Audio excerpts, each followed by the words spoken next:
and I own a farmers insurance agency here in Arvada. And I have been working with the Jefferson County Business Education Alliance for about 3 years now.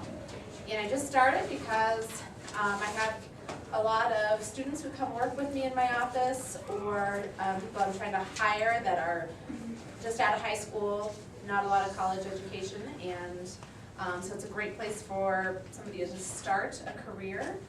And I was noticing that there was some big gaps between what you learn at school and what you need to know for those career starting out jobs.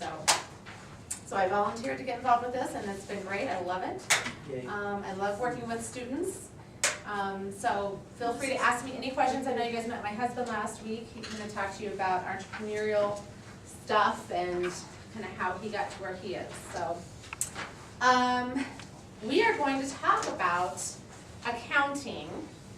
It's going to be more than a basic, assets and liabilities talk. It's going to be really more about kind of customized to what you guys need to know when you guys are getting started in your careers, getting started in college, and really getting started with a bank account. So what we're going to do is go around the room. I want to get your names, and so I want you to introduce yourself and let me know, number one, if you've ever worked outside of your family, you've had a job that somebody hired you for, and number two, if you have a checking account or a bank account right now.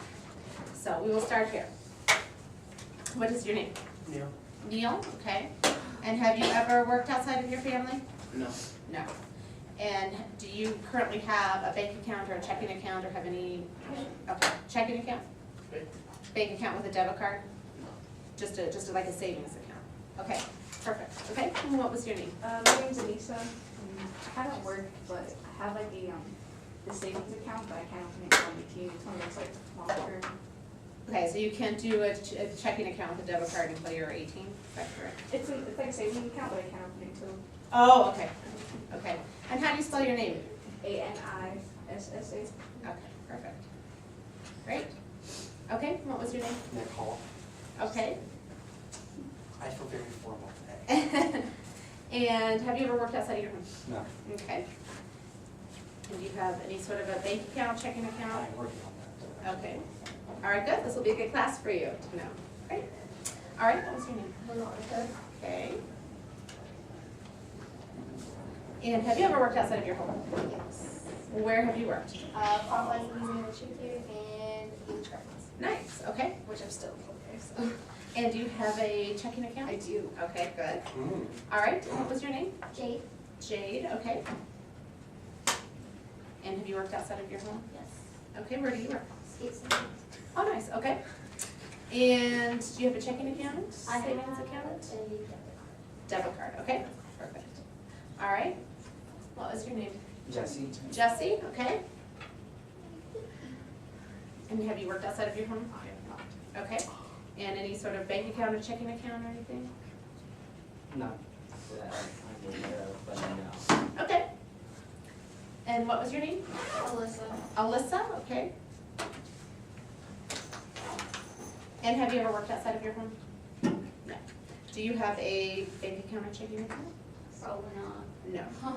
Okay, perfect. All right, well, this will be good information for all of you then, especially to know before you ever get started in this.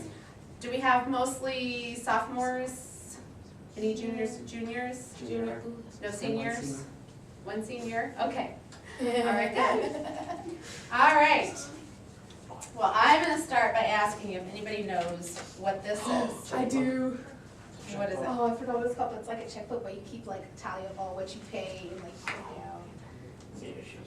Do you know what it's called? no. Okay. Anybody have a guess? Close. I haven't. It's your check register, transaction register. And so one thing I've learned since I started teaching these classes is the banking world has changed drastically since I was your age. Which we all knew that, but until you actually start talking about it, you don't really realize how much of a change that is. So most of the time when I talk to kids your age and I ask them if they keep a check register, they say no. Because why do you need to?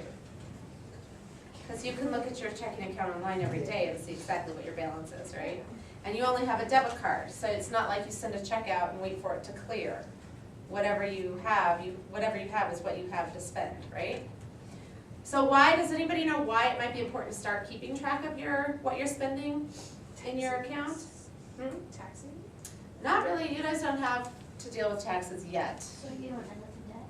Correct, so you don't overdraw your account. Now, if you're only using your debit card, and you can look at your account 2 seconds before you use your debit card and know if you have the money available, there's probably not really a need for this. But as you guys get older, and you guys start having different bills that you're having to pay, rather than just buying yourself clothes in Starbucks, the need for this check register is going to be a little more urgent. So back in my day, there was no such thing as a debit card, and we would write a check for every bill we paid. If I went to the store, I wrote a check. If I went to McDonald's, I wrote a check, or I paid cash for it. So it was a lot, we learned how to keep track of our spending a lot faster. And so what's happening is when you guys get out of high school and no longer have anybody helping you with your expenses, all of a sudden you have rent to pay, you have gas to pay for in your car, you've got your food, all that kind of stuff. Your system of just seeing what's in your account and knowing you can spend that isn't going to work so well. Why do you think that might happen? What do you think happens if you don't keep track of what you've spent? Now, it might not be writing checks anymore, but go ahead. You'll lose things. You'll lose track of how much you've spent, right? So, here's one kind of example. So let's say you are sitting at home and somebody knocks on the door and it's a Girl Scout. She's selling you Girl Scout cookies. And she can't take your debit card, right? She has to take either cash from you or a check. So what happens if you write that check for those Girl Scout cookies? Let's say you buy, $25 worth of Girl Scout cookies, okay? And then, a week later, you're out at Starbucks and you see that you have $25 in your account. You're like, oh great, I can go ahead and buy myself a coffee because I've got $25 in my account. And then you don't think much about it. You don't get paid yet, you don't get paid again until the next week. But that check you wrote to the Girl Scout, what happens with that? It bounces, because it hits your account, and you all of a sudden don't have $25 left in your account. So that's not a very good thing. Now all of a sudden you've got the Girl Scouts coming back to you saying, hey, you wrote me a check, you don't have any money in your account. So then what happens? Does anybody know what happens when you write a check and you don't have money in your account? Nick knows. You get charged fees. So you get charged fees not only by your bank, because your bank's not happy with you that you've done that. So they'll charge you usually about $10, $15, $20 per check that you bounce, but who else is going to charge you a fee? The Girl Scouts, because they're not happy because their bank charged them a fee for depositing a check that didn't clear. So it turns into this big snowball effect. And all of a sudden, your $25 check to the Girl Scouts is going to end up costing you, depending on the amounts of fees between the two banks, could be almost $50. You're paying $50 for your $25 worth of cookies. So you want to keep track of these check register. You want to keep a check register to keep track of your spending so that that doesn't happen to you. Now, you guys live in a world that you may very well, as you get older, never have to write a check to anybody ever again. It may be possible to do electronic payments to anybody and everybody. That's coming, I don't know how quickly it's gonna come, but that may be a case. You may never ever need to write a check. Sorry, if you guys can't hear me, let me know with the drum behind me. No. But what's something that may happen? How will you guys pay your bills if you are not writing a check? So if you are renting an apartment and you're not writing your landlord a check, you can't use your debit card to pay your rent. How do you think that you're going to pay your landlords? you know what you'll probably do? Is just give them your checking account information. And on the first of every month, they're gonna go in and just take out your rent money. So, it works out nice, you don't have to worry, you know, you're never late, because you don't have to worry about writing a check and getting it to the landlord. The problem is, if you don't have that money in your bank account, it's gonna work the same way as the bounced check. It's gonna be a fee to the landlord because you didn't pay them, you know, they ran your account and there wasn't any money in the account. It's gonna be a fee to your bank because you had that withdrawal and you didn't have money in your account. So, what those are called is electronic funds transfers. So that's where they're gonna just, and you can set that up with pretty much any bill nowadays. They'll just take it out of your account. You get to tell them what day of the month you wanna do it, and it's just up to you to make sure that that money's in there. So that's where this kind of comes in handy again. Because when you get paid, let's say you get paid every other week, and you have all this money sitting in your checking account, you can't just go ahead and go spend it. You can't go to the mall and buy yourself, you know, a ton of clothes because you've got all this money sitting in your checking account. Because then what happens on the first of the month? When your rent comes due and they go into your checking account to take the money out and it's not there. So that's why you'll need one of these, probably more than for check writing purposes, but to keep track of how much money's coming in and on what day is it going out and how much is gonna go out, so I make sure I have that money in my checking account. And there's even more repercussions than just your, the fees that you're gonna get charged. Because this is the start. When you start with your checking account, your very first checking account, very first banking account, you start your entire history for your credit. Has anybody heard of credit before? All right. And so why is it so important to make sure that you're not writing bad checks or having your bills bounce out of your checking account through when people try to take their money out to pay your bills? Does anybody know what that does to your credit? Drops it. It drops it. Every time you write a check that doesn't clear, or somebody tries to take money out of your checking account and that money doesn't clear, that's gonna hit your credit report.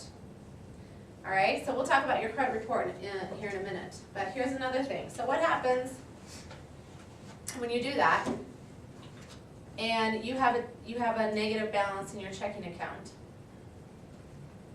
Here's one thing where technology has kind of worked against you. Back in my day, we could have just said, oh, you know what?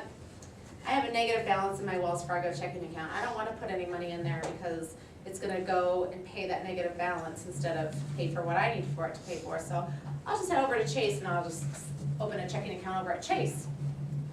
And Chase didn't know what was going on at Wells Fargo, so they take my money and it's all mine. Well, today's world with the technology the way it is, those banks now can talk to each other. So you do that to Wells Fargo and you go to Chase and try to open up a new account at Chase, they're not going to let you open an account with them because they know you have a negative balance over at Wells Fargo. So it's not as easy as it was in the old days. That's where technology is kind of working against you guys. You have to keep track of your payments or else you're going to dig yourself into a big hole. And that big hole is going to affect your credit. So let's look at the page that you have that talks about your credit score. So what is your credit report? Does anybody know what a credit report is? What it talks about? So your credit report is just that. It's a report that shows anybody who's wants to open an account for you or lend you money or give you a credit card. It shows how well you manage your money. So they can look up there, they can see how many times you've been late on a payment, how many times you've written a bad check that didn't clear, or you had an automatic withdrawal that didn't clear your checking account. They can see all of that information, how many accounts you have that you owe money to. So one thing that's good for you guys is they've slowed down on sending you out credit card offerings, but you'll still get them. So when you guys turn 18, all of a sudden your mail is going to be inundated with credit card offerings. And everywhere you go, if you go to a sporting event or you go to something on your college campus, there's people there trying to offer you t-shirts and towels and blankets to open a credit card. All right, and so if you go and do that, if you open every credit card that gets offered to you, you're gonna be able to see that. They're gonna be able to see that on your credit report. How many credit cards do you have? How much money do you owe those credit cards? Why do you think that's important? Why do you think anybody cares about that? You know? So when you go to rent an apartment or buy a car, buy your first car, anything like that, they're gonna look at that credit report because they wanna know how much money you owe other people. Because they may look at how much money you make at your job, and based on how much money you make at your job, they may say, oh yeah, they can afford this car payment, no problem. But then once they look at your credit report and they see that you have all of these credit cards that have balances on them, and you owe this much money to this person and this much money to this business, then all of a sudden they may rethink of, well, I don't know, I don't think they really can afford this car payment because they've got all these other people they owe money to. They don't make enough money to pay this car payment and all of these payments either. So that's one thing your credit report is used for. What else do you think they use your credit report for? Does anybody know what your credit report's used for? To get a loan. To get a loan, yep. So a loan for anything, a loan for a car, a loan to buy a house, anything like that? To get a job. To get a job. So that's kind of a newer thing. Employers are starting to look at your credit report. Why do employers care what your credit report says? Do you have any idea? Why would they care? For character. Character, exactly. How well you pay your bills is kind of an indicator of how responsible you are. So your employer wants to know, okay, if I'm gonna take the time and train this person to do this job and pay them while I'm training them and get them up and running to where they're gonna be successful at this job, how do I know if they're gonna come to work every day or if they're gonna come on time to work every day? They don't really know that, especially when you first start in the workforce, because you don't have any other jobs to give you references or anything. And generally, when you fill out an application and you put your references on there, are you guys gonna put a reference on there that's gonna give you a bad, that's gonna say, oh no, don't hire them. No, they're terrible. No, you're gonna put people that say good things about you. So when an employer is looking at whether or not you would be a good person to take a chance on, they're gonna look at your credit report, and that's gonna give them some information about how responsible you are. Now, is it always true? No. You may have somebody who's very, very responsible who just doesn't keep track of their bills, but they go to work on time every day. But they're not gonna know that. All they can see is, this person doesn't really pay attention to their bills. I don't know that they're gonna be a good employee. What else? What else is your credit score used for? When you guys start filling out your college applications, they're gonna ask you for your social security number. I don't know how many colleges are doing it, but from what I hear, if you're enrolling into a school or a program that has a pretty tough competition, a lot of people want in that school or a lot of people want in that particular program, there are times when they turn to your credit report to see, and that kind of puts you above the pack and to stand out. If you've got a great credit report as somebody who's just coming out of high school, that's going to show them a level of responsibility. So you want to protect your credit for that reason. Also, same thing, student loans. So are you necessarily, when you are applying for a loan, are they going to say no because you have a bad credit report? In some cases they might, but in some cases they might do something else. What do you think they'll do? They won't help you improve your credit score. They don't want that. The only way you can do that is to start paying your bills on time. But what are they gonna do instead of saying no, because they really want to sell you that car, because they don't get paid if they don't sell you that car. So what are they gonna do instead of declining you, instead of saying, oh no, you can't afford it? Let's look at this page here that shows terms and rate. they're not gonna decline you on your loan, but they're gonna charge you more interest for that same loan. So who knows what interest is? Does anybody know what that means? So when you go apply for a loan for your car, they're gonna say, okay, your car is $10,000. So we're gonna have you pay, and you can pay that car back in 60 months. So they're gonna take that $10,000 and divide it by 60, and that's how much your monthly payment is for the $10,000 balance on your loan. But that's not all they're gonna charge you. They're also gonna charge you interest on that loan. So interest can range anywhere, depending on, if you listen to the radio, you hear commercials for mortgages. And they always talk about how, oh, the interest rates have dropped, they're at the lowest they've ever been. So interest rates right now for a mortgage are about 3.5% to 4% if you have really good credit. So when they talk about interest, that's how much they're gonna charge you for that loan.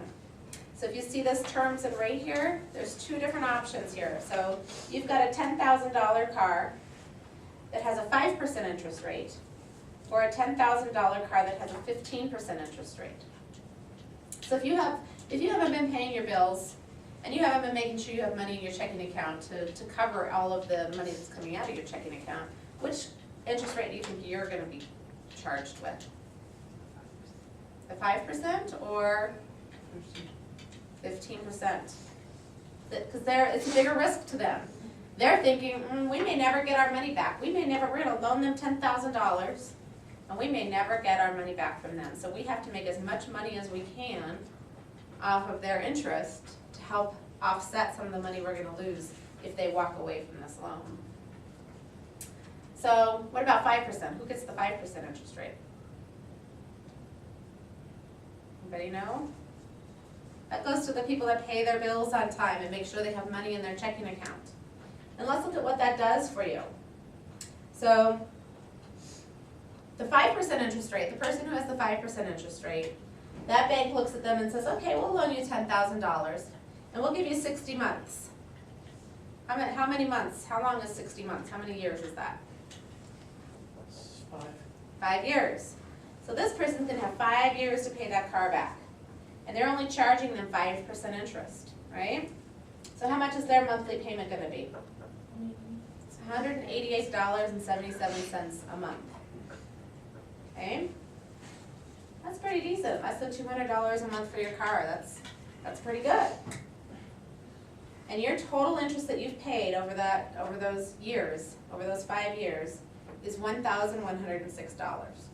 Okay? So you paid $10,000 for the car, and you paid the bank $11,106 to give you the money up front. What about this other person over here who has this 15% interest rate? They're gonna buy the same $10,000 car, but why do you think they're getting less months? Why do you think they have to pay theirs back in 49 months? Go ahead. Because they don't pay their bills on time. Yeah, because that bank is worried. If I give them 60 months, if I give them 5 years to pay that bill, that's increasing my risk that at the end they're gonna say, oh gosh, I'm tired of paying this bill, I'm not gonna do it anymore. So they give you a shorter amount of time to get that $10,000 paid back.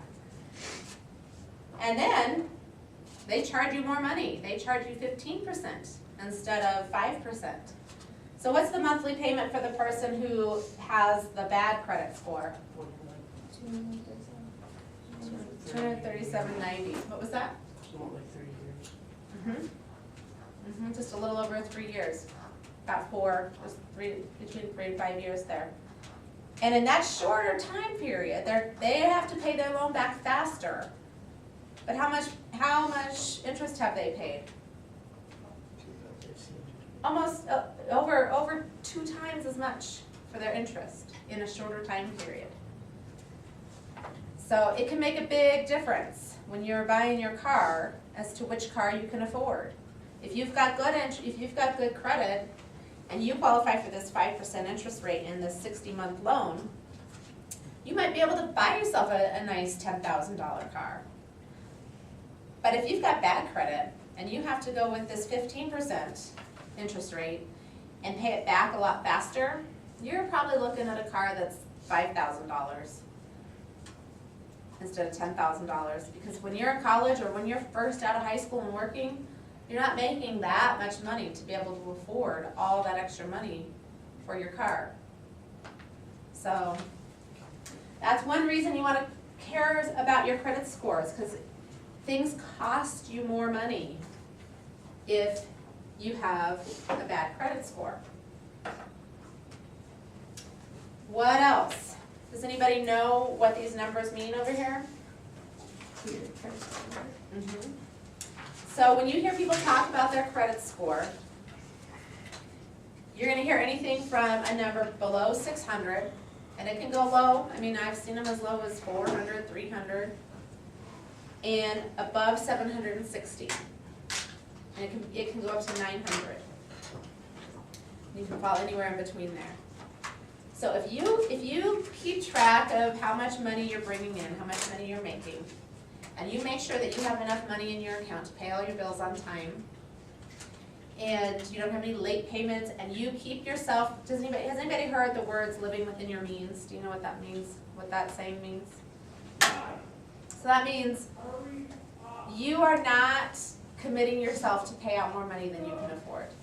So when you get those credit card offers in the mail, or you get, there are because of this whole interest rate, higher interest rate, there are loan companies out there, especially for car loans, that'll say, oh yeah, well, you go ahead, buy that brand new car, we'll sell it to you, because we're gonna make up for it on all of this interest that we're gonna charge you. So you have to be responsible enough to say, you know what, I can't afford that car payment. I can't afford to have a credit card that has $10,000 worth of debt on it that I'm trying to pay off every month. That's living within your means. You know how much money you have to spend, and you make sure that you save some of it and you spend less than what you make every month. Okay? If you're living within your means and paying your debt on time, your credit score is going to go up. Okay? When you are late making those payments, or you don't have enough money in your account on the day that they decide to take that payment from you, that's what's going to drive your credit score down. Other things, what other things can drive your credit score down or up? Any ideas? Identity theft, yes. Because I'm really a good example is my mom, because she's barely getting her credit up, like she's around 60, I believe. Uh-huh.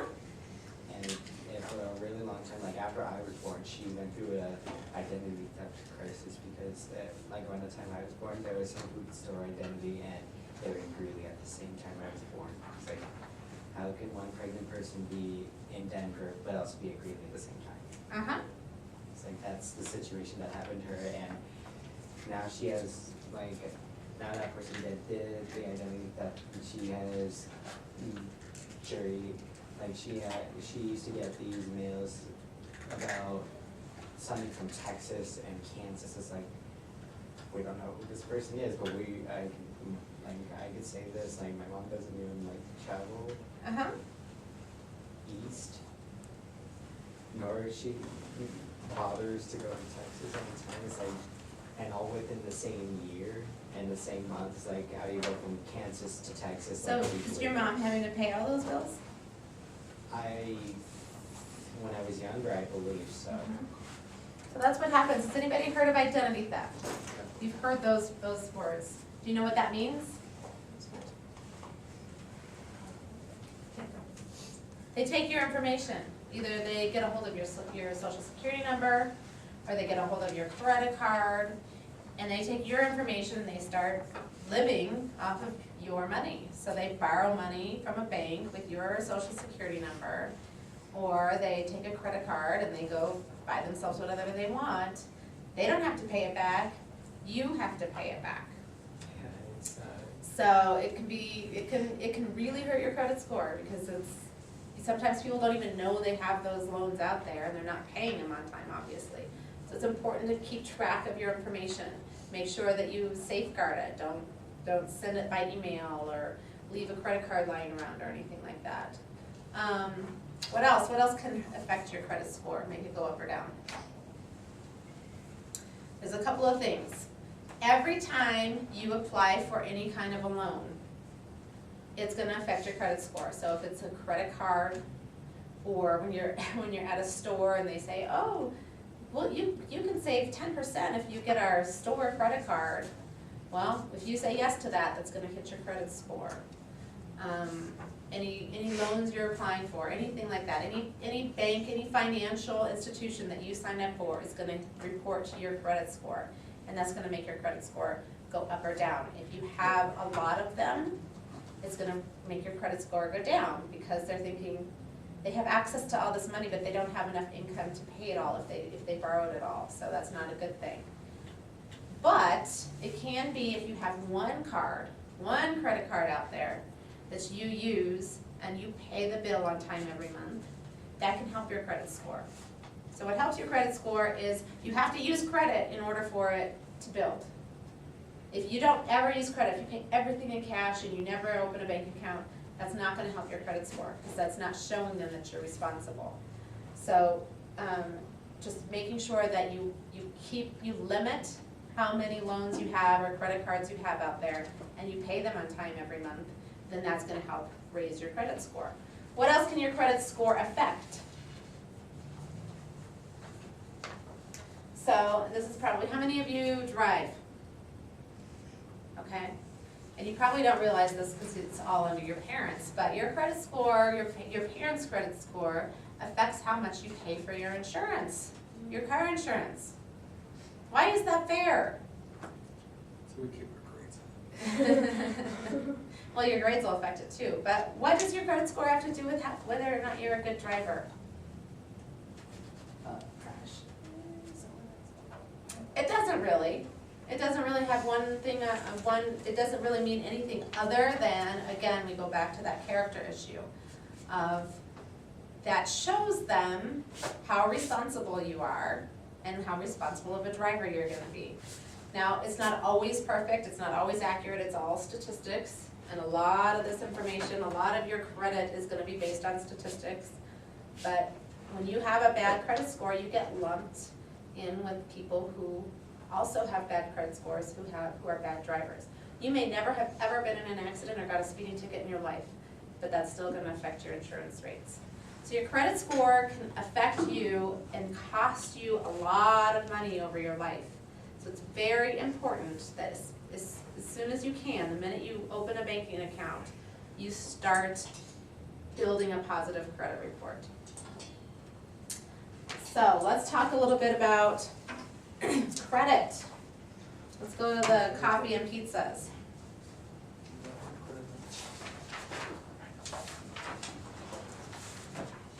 Now, who thinks it's possible to spend $2,800 on coffee and pizza in a year? That's a lot of coffee and pizza, right? But there are college students that do that every day, every year. They put themselves in that situation. So, if you look at 200 lattes at $3 a latte. Now, I'm not a big coffee drinker. I don't know what you can get in a Starbucks for $3, but I don't think it's very much anymore. Nothing.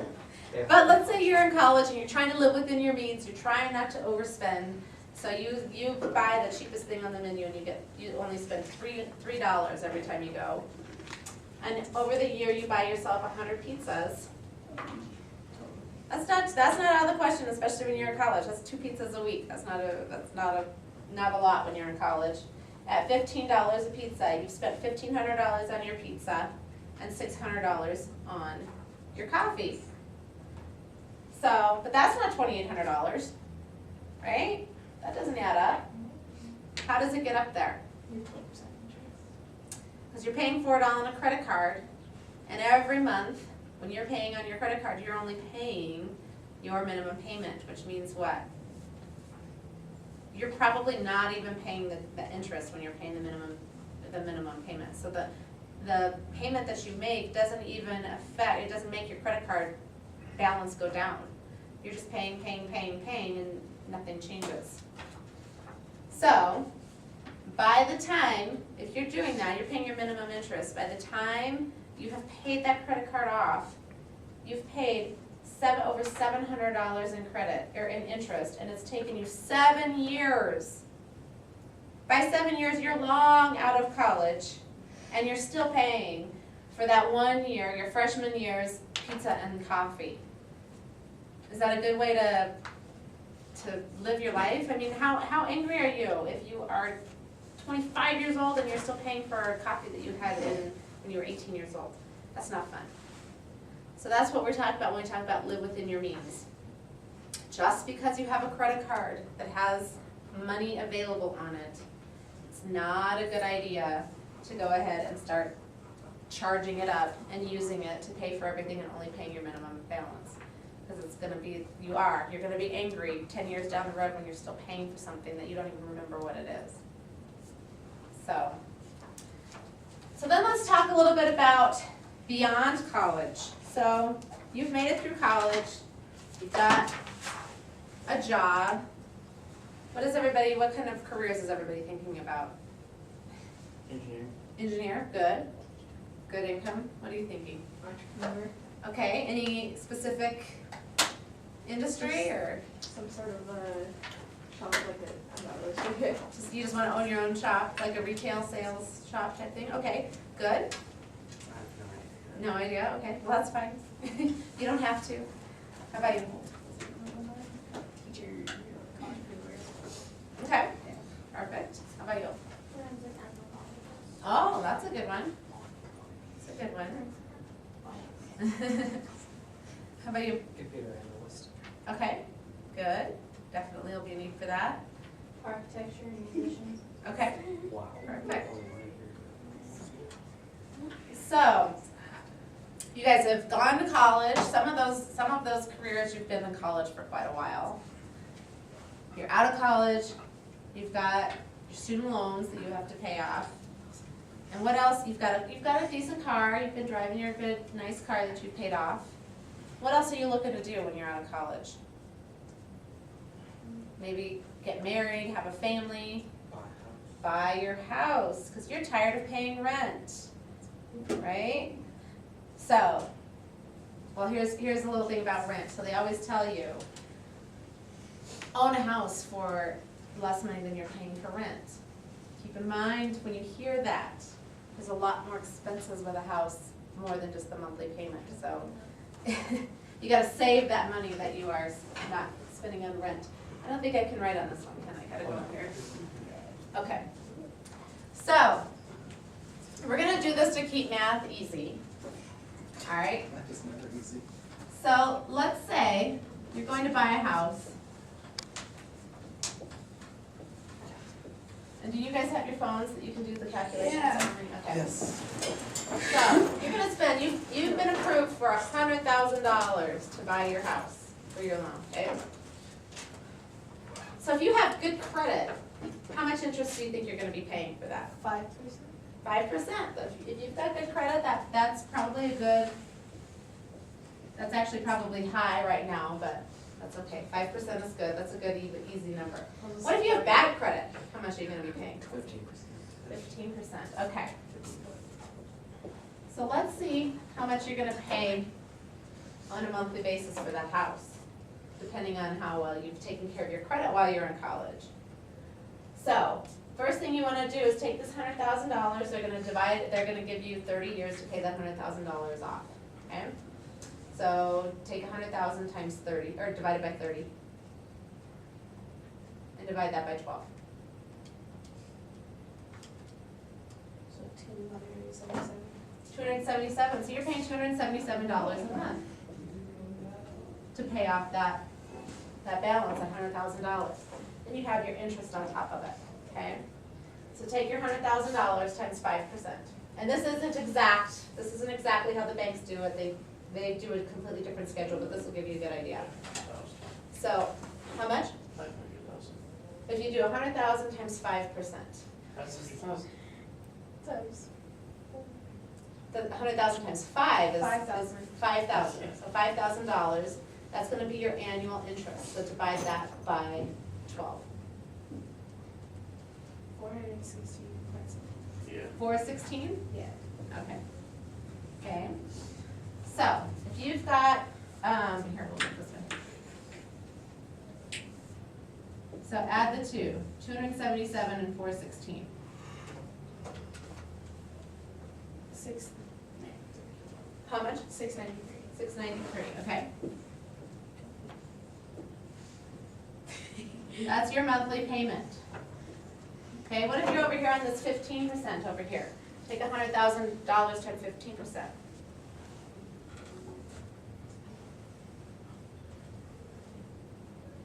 1,500. Okay? Divide that by 12. 120, 1250. 1250 plus the 277. Or did you add the 277 already? Other. Okay. 1527. So 1527 a month.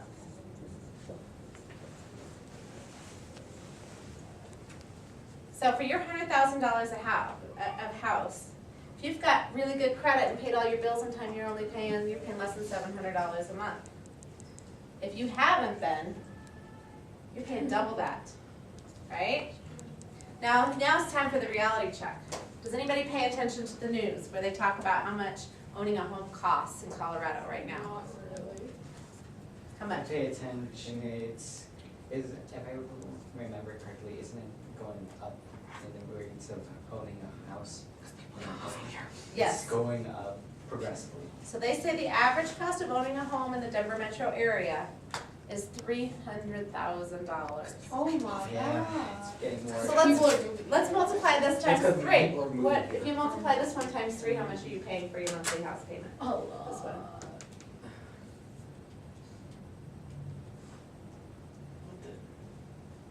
Times what? 3. 2,000. $2,079. 2079. Okay? What about this one times 3? Oh my god, it's gonna be like 3 something, 4, 5 something. 45,081. Yeah. 4581. 4581. 4581. Jeez. That's because it's like. Exactly. It's just. How many people can Gross. afford $4,581 for their home? That's some bull. That's just your home. That's $60,000 a year is just your home. Donald Trump. No. Wow, So jeez. guess what? If you don't take care of your credit You done. and you're at these 15% interest rates, Don't eat. you're not gonna own a $300,000. You don't get to eat, No, man. you're gonna be renting. Because people keep moving here. I hate The two Yes. people moving here and in the tax rates. Oh, which is don't lower. If Donald Trump gets elected, I'm moving to Canada. I'm just kidding. Okay. So, we wanna kind of transition a little bit. Do you guys go till 4:30 or 5? 5, okay. So we're gonna transition a little bit. We're gonna talk about being a good employee and what that means for the business that you work for, okay? So, what, you guys have some thoughts on this? I don't know what she's doing. Okay. No. So, okay, so let's just say you work for Elitch's and you work for Popeye. Yeah, Papa's in my- You did, though. So Popeye's a pretty large company, large corporation, right? All over the United States. Oh, yeah. They probably make lots and lots of money. Yes. They're what? So, when you're thinking of a business and you work for them, how do they pay you? Does anybody know? Huh? They pay you hourly, and where do they get that money to pay you? Off of what they sell, right? Yeah. So when you're working at a place like Popeye, they sell the food, they make that money, and they use that money for all of their expenses. So I'm gonna go back to the board over here, we're gonna talk about the business's expenses.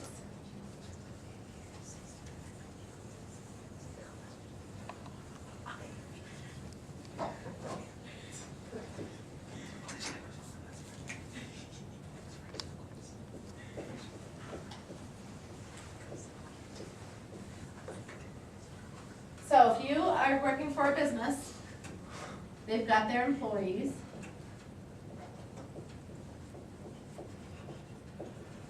What else do you think your business pays money on? the business that you work for.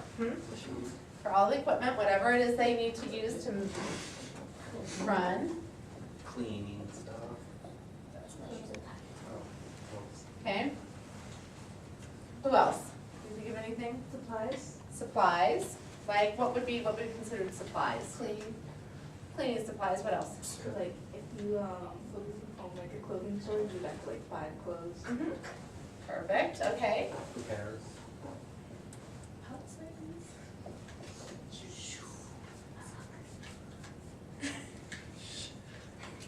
What else? What if you work in an office? Technology. We've got technology. Technology's at any job. Cool. But what are some other supplies in an office? Staples, pens, paper, basic stuff, right?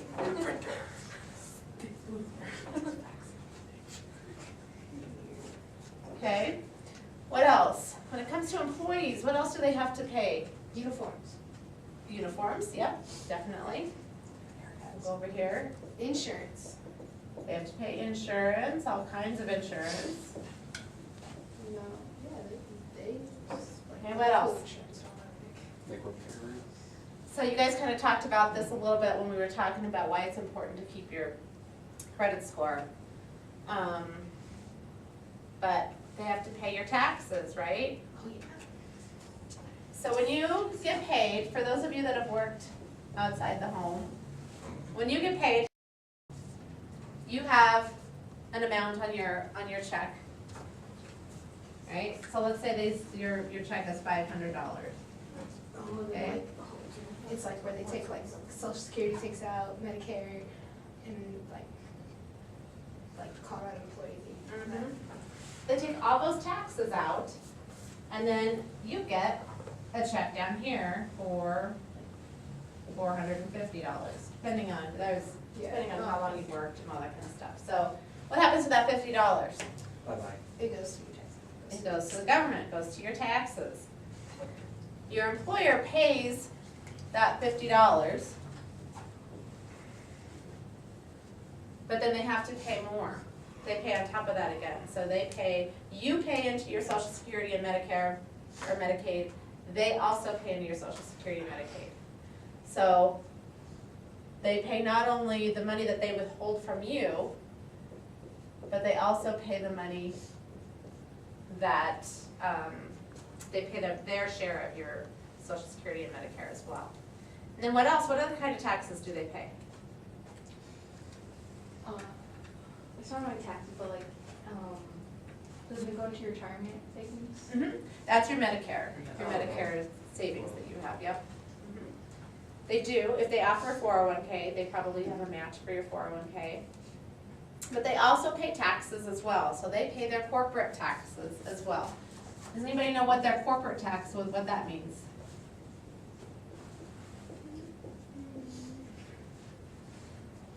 So they pay taxes on their profit. What is a profit? Does anybody know what a profit is?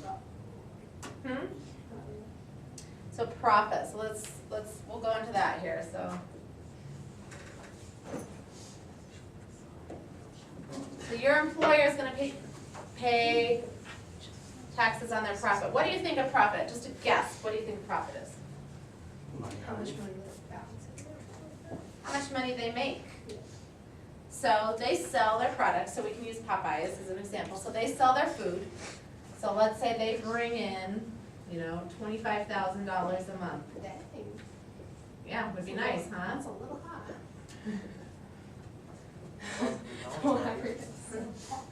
But as we know, based on all of this right here, that $25,000 a month isn't going into the owner's pocket, is it? No. No, it's going to pay for all these expenses over here. And, So then they take out all those expenses, and let's say they have $5,000 left, okay? This $5,000 that they have is their profit, okay?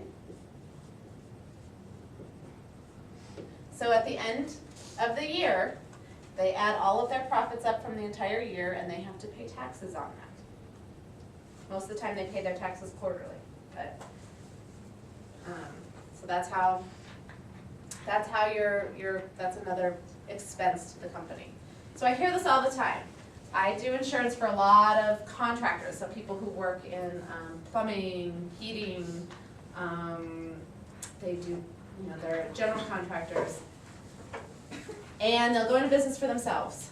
And they've been working for a really big company, and they say, I'm just tired of doing all the work and letting and having the owner make all the money, so I'm gonna do it myself. Well, what they don't think about is all these expenses that they have. So when you're an entrepreneur, these are all the things you have to think about is how much do I have to make before I actually, my company has to make before I actually make a profit that goes into my pocket. So it's not as easy as just opening the doors and starting a business. You've got to come up with a business plan of how much it's going to cost you to run your business so that you know how much you have to sell in your business so so that you make a profit and can pay yourself. Because when you own the business, you get paid last. So why, as an employee of a business, do you care if your company's profitable? Does it matter to you if the company you're working for is profitable? Do you care? Yeah, How come? so we can get paid. Exactly. What happens if you're working for a company and they're not making a profit? You'll You get don't paid. get the, well, you don't make You get $1. that. You get like a dollar. Ooh, you almost had it. They can't pay you.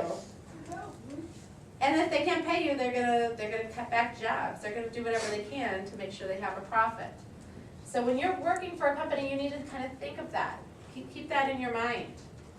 And it doesn't matter if you're working for a small business owner who owns a store that they're selling clothes out of, or if you're working for a big corporation like Popeyes. The company you work for has to make money or else they won't have a job for you. So how can you as an employee help that company make money? What can you do? I know you've talked about some of them in your classes these past couple weeks. Advertise. You aren't gonna have to advertise.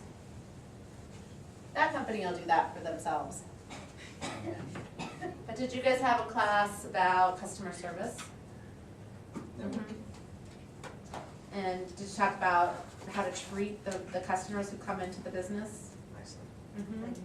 Why is that important to you as an employee? Because you want Because to you come want back. Absolutely.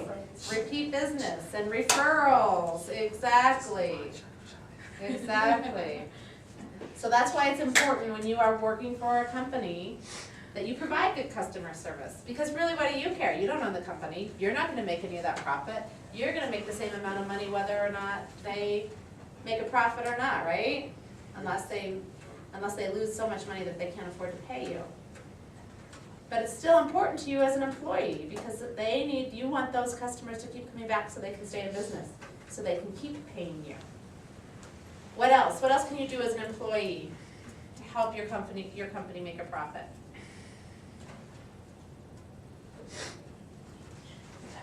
Any ideas? So have you ever worked somewhere that has supplies? We'll talk about the supplies. Pens, paper, anything like that. And do people who work there sometimes take that stuff? Because really, who cares? It's a pen, right? That company doesn't need that pen. But if you work for a company that's large enough and everybody's doing that, that adds up quickly. Or if you work for a company that's small enough and your small little owner is trying to keep track of all of their expenses, if there's supplies that are going out the door that are not being used for the business, that's gonna affect their bottom line, that's gonna affect their profit.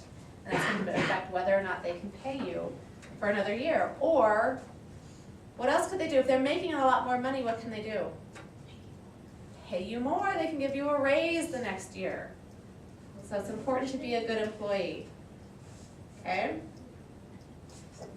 So we'll talk a little bit about a balance sheet, and that's what you're gonna see, what you're gonna kind of hear employers talk about. So you've got your assets and your liabilities. And this kind of relates back to yourself and your, when we were talking about the check register. So when you get to a point where you've got money that's gonna be coming out every month, you need to keep track of that. That's your liabilities. It's the money that your bills that you owe every month.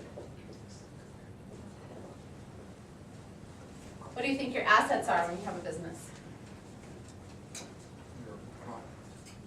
Your product, yeah, if you're selling if you've got a inventory. What else? What else is an asset to a business? Kind of talked about it a little bit. We talked about the supplies, right?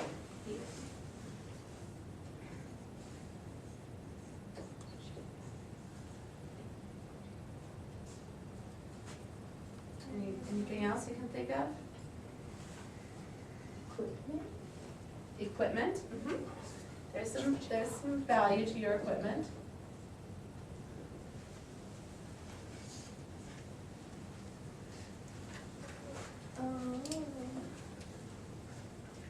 Here's one that's kind of way out there, but you guys are smart enough. You guys will understand it. Your sales, your future sales, right?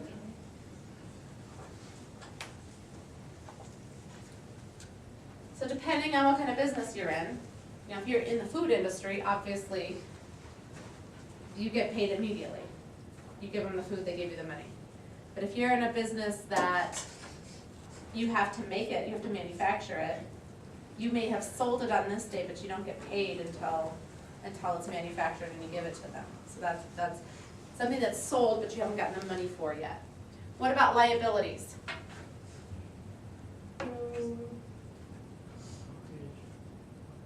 What was that? Mortgage. Yeah. So the mortgage or the rent, depending on if the business owns or rents the building. What else? Huh? What was that? The restroom. Oh, Sure. yes, go ahead, sorry. About electricity. Yeah, any of your utility bills.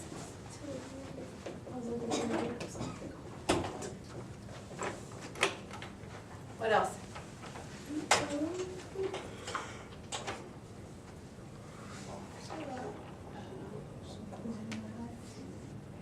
So if you can use the food industry for it. They know how much they need to bring in, how much inventory they need to have.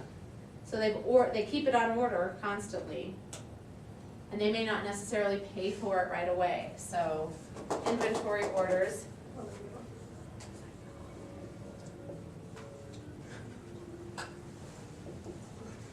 Okay. So why is it important for a business to keep track of this information? So they don't like go bankrupt or something, or if it comes down. Yeah, it's the same thing as you guys keeping track of your information for your credit. They need to know how much money they're gonna have to pay out every month and how much money they're gonna get in every month so that they can pay their bills on time as well. Because what happens to a business if it doesn't pay its bills on time? It could, but if it's a clothing company, their suppliers are gonna stop sending in their clothes if they don't pay their bills on time. Or if it's, the food industry, their employers are gonna stop coming to work if they don't, or their employees are gonna stop coming to work if they don't get paid on time, right? So a business has a lot of the same things that they need to think about as you. And as you as an employer of those businesses, if you wanna help your business be profitable and help your business stay open, it's important to keep that in mind when you're working there. What can I do to help my business, the business I'm working for, be successful? So, what other questions? So I think the last session I did, it was only an hour and a half for this class.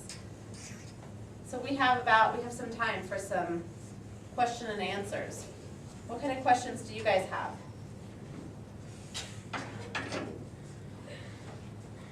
Anything? What about the rest of the class? Any of your other classes that you have questions on, things that you've learned? What have you learned about? Everything. I saw some of the material, so you've learned about customer service skills, talking on the phone. Being nice on social media. Yes. Why is it important for you as an employee of a company? Because they We're check that young. stuff now. Huh? They do check it, they background check you. Yes. Just They takes did one, that to me. It scared me. one click and Yes, be careful what you put out there. I'll have to write a resume. But why would your employer care about your, once you work for them? Once you work for your employer, why would your employer care what your social media accounts look like? So they don't think Because nice. it like characterizes as well. Because you represent their business, right? Yeah. So if you're out there on social media and you're saying really bad, negative things, and it gets back that you work for such and such company, they start associating that with that company. So, yeah, it's important. What else have you guys learned about? How to write a resume. Oh, good. Oh my god, I was like sucker. Well, you guys, your resume's not gonna be that great right now, because you don't have a lot of It's jobs. pretty long. So you need to get some jobs and build that resume, is what you need to do. And use some of your experiences at school. Those will look good on the resume. I drove an You drove an airplane. Well, I'll tell you guys a little bit about my businesses and kind of give you a little more references to why credit is so important. So I started, when I first got out of college, I went for a company called Merrill Lynch. It's an investment company. And I worked for them for 10 years, and then I decided that I was a lot like the clients I was telling you about. I was tired of working so hard and watching my boss make a lot more money than I was and have a lot of time off. So I decided I was gonna go out on my own and look for a different job. And so I just put my resume out there and got a call from a district manager for Farmers Insurance. Now I will tell you, my opinion of insurance back then was not very good. I hated insurance, it was a bill I had to pay every month. They did absolutely nothing for me. And why would anybody want to sell insurance? Thank you. Bless you. But I hadn't been on an interview for 10 years. So I thought, well, I better go on an interview, so that I can get some interview experience and kind of see what kind of questions are out there now. So I went, and they basically sold the job to me because it was my way of being able to own my own business. I'd always wanted to own my own business, but I'm not the most creative person in the world, so I couldn't, make clothes for other people or anything like that. So this was my way of being able to own my own business. So I was really excited about it, but when I was filling out the paperwork to get started, there were a couple of things they asked me. Number one was how much money I had in savings. Why do you think they cared about my savings? Just see how much you actually. It's kind of, yeah, because that showed them how responsible I was with money. But they know that when you first start a business, you're not gonna make any money. So, 'cause you've got all those liabilities and all those people you have to pay. You get paid very last. So they wanted to make sure I had enough money in my savings account that I could pay my bills for the time that I wasn't making any money. And then the biggest thing that they did that would have knocked me right out is credit report. They pulled my credit. And if I didn't have a credit of over 600, it wouldn't have mattered. I wouldn't have been able to open my business. So, yes, credit is very important when it comes to how much you pay for your cars and your homes and that type of stuff. But for me, I would still be working for the other guy, making him lots of money, and while he went out on vacation all the time. So, it's very, very important. So, anything else? What questions do you guys have? Why did you guys take this class? What made you decide to take this class? It does look very good on a resume, absolutely. More experience with business when I go back to Mm-hmm. because I got my license. Oh, good. What do you do for them now? I am a trainer, but when I go back, I'm gonna be like a lead. Just like above everybody, but not above my supervisor. Nice. So if I start working there, you're gonna train me? You make more I'm money. the boss. What else? Why did you guys take the class? Between the actually being good on the resume, it's it's more interesting to know, like how we can, like how it affects us if we use social media in a negative way, like how it affects our, character for being in our backgrounds for interviews. Like when we have to do a bad coaching, like you said, if it's negative things about like whatever it is, whoever it is, if it's negative, a company may look at you like, why would I want this person? Why would I want you working for my company when you're so pessimistic? Absolutely. It's social media and it's competition. So let's say you apply for a job and there's 10 of you that apply for the same job. And they look at all your social media accounts. If you guys are all similar and everything else and they look at your social media accounts and this person's off, putting things on there that they shouldn't share with the rest of the world, and this person's not, this person's gonna get the job over you. So you gotta do stuff to put yourself above the competition. What else? What did you decide to take the class? I thought it would probably be good because like I'm not very educated in like this, I guess, area. So I just thought it would probably be like smarter to figure it out now. Exactly. Your school has a lot of stuff that you have to do in order to meet all of the requirements that they have and obligations that they have with the state. So they don't have time to teach you all this stuff. So it's good. You guys have gone above and beyond, which will look good on your resume. What else? Why did you take the class? Good, perfect, okay. What about you? To get an insight into business, because like, since I want to own my own business, but I don't know anything about it, so, just to learn. Good for you. Good start. What about you? On my resume and going to college. So I can get the interviews and then just get in. Do you know which school you want to go to yet? The engineering is a growing field, but it's very competitive now, so it's good. You gotta do whatever you can to put yourself above the competition. Yep. Well, since I don't really know what I want to do yet, my plans like to go to Metro for like my first 2 years and then finally go to like a college. Smart. High school? Isn't that new? Yep, New York University. So you wanna go to New York University, but you told me you wanna be a teacher and entrepreneur. Yeah, I'm gonna take their music, Okay. teach music. Teach music, And perfect, then okay. I take business class there. Nice. Good combination to have. I'll tell you, based on my experience and a lot of the people I've known, your thoughts of what you want to do with the rest of your life now will change a lot over time. So just do stuff that you enjoy and that you can do multiple things with. Because you don't necessarily have to do one thing for the rest of your life. Yeah. You won't want to. So, all right. Just keep that in mind. Keep this is the most important one. When you're in college or just out of high school and you're on your own. Don't dig yourself in a hole that you're paying for coffee for the next 20 years. All right. Well, thank you guys. I hope you get home before the blizzard. I hope it's not a blizzard out there yet. Yeah.